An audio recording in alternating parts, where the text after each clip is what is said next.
Chapter 4 is all about inference for numerical data. Now, Chapter 3 was all about inference for categorical data.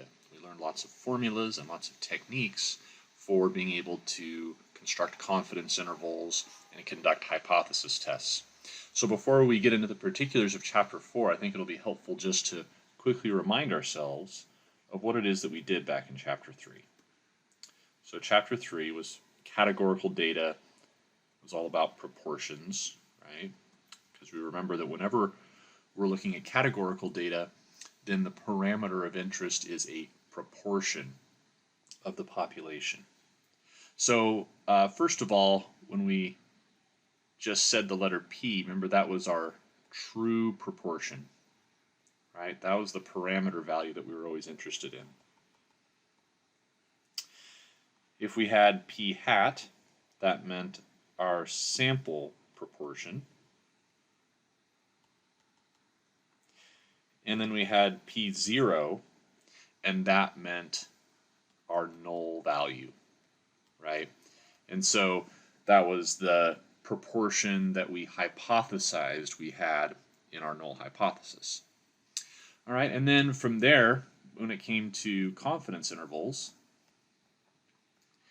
we were able to say that a confidence interval was constructed by saying the sample proportion plus or minus z star times the standard error. And we came up with a formula for standard error in a confidence interval for proportions.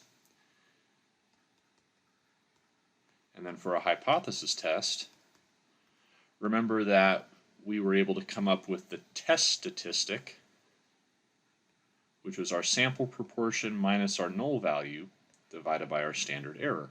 And then from our test statistic, we were able to calculate a p-value. So we did this all back in Chapter 3. So since we want to do the same thing we did in Chapter 3, namely confidence intervals and hypothesis tests, but this time for numerical data, we should be able to come up with kind of new symbols, new formulas here in Chapter 4 that would be appropriate to our numerical data as opposed to the categorical data we had before. So the first thing just to remember is that when we're talking about numerical data, our parameter of interest isn't a proportion, it is a mean. So we're talking about means here in Chapter 4.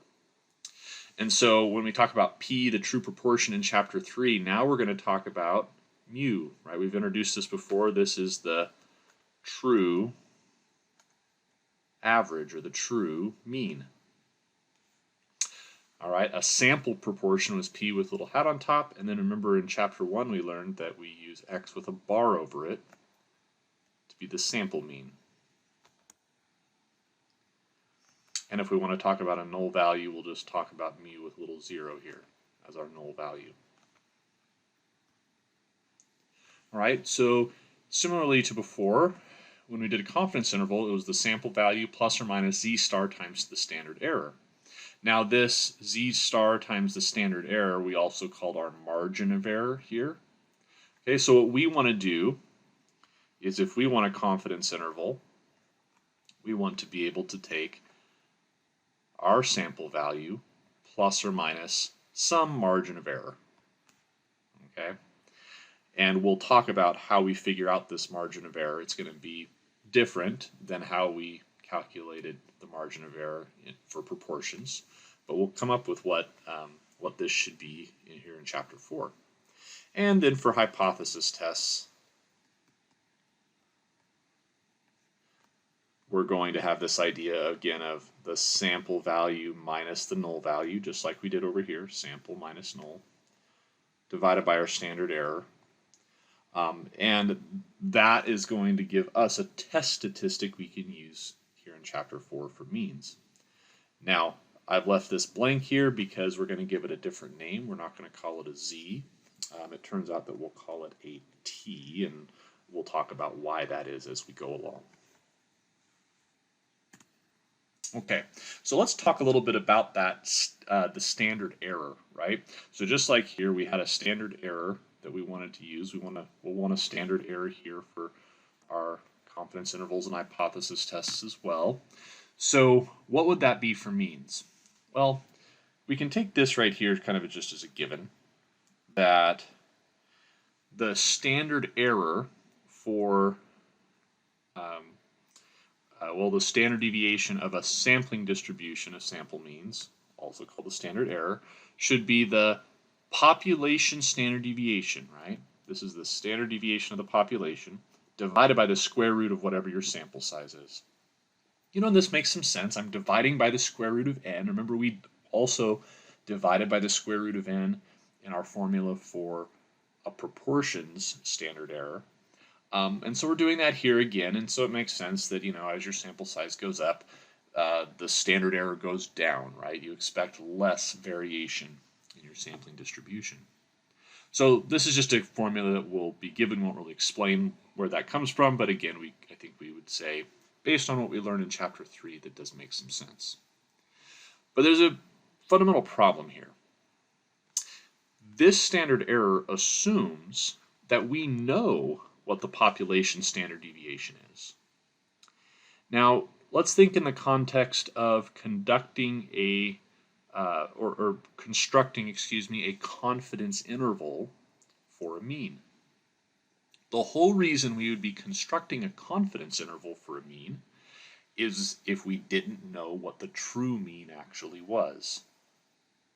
Now let's ask ourselves here, does it make sense that I would know what the true standard deviation is if I don't know what the true mean is? Doesn't really make sense, right? So we're not going to know this, right? We won't know this.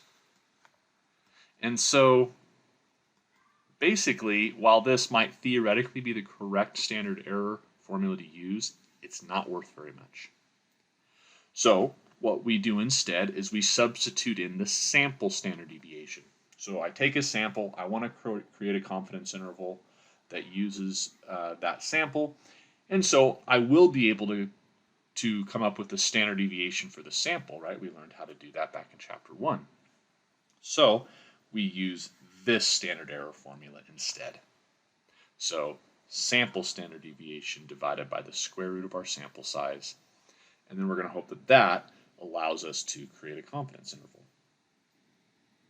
So if we think back to what we relied upon to create confidence intervals back in chapter 3, we were relying on the idea that our sampling distribution was normal, right? Remember, we referred to this idea as the central limit theorem, right?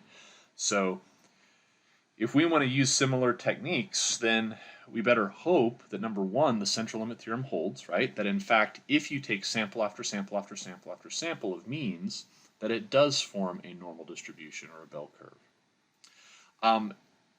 And number two, that when we use this kind of substitute formula, right, the one that we know isn't exactly perfect mathematically, but that we're substituting in the sample standard deviation, because that's all we're going to know, instead of the true standard deviation, we're going to hope that this is actually accurate.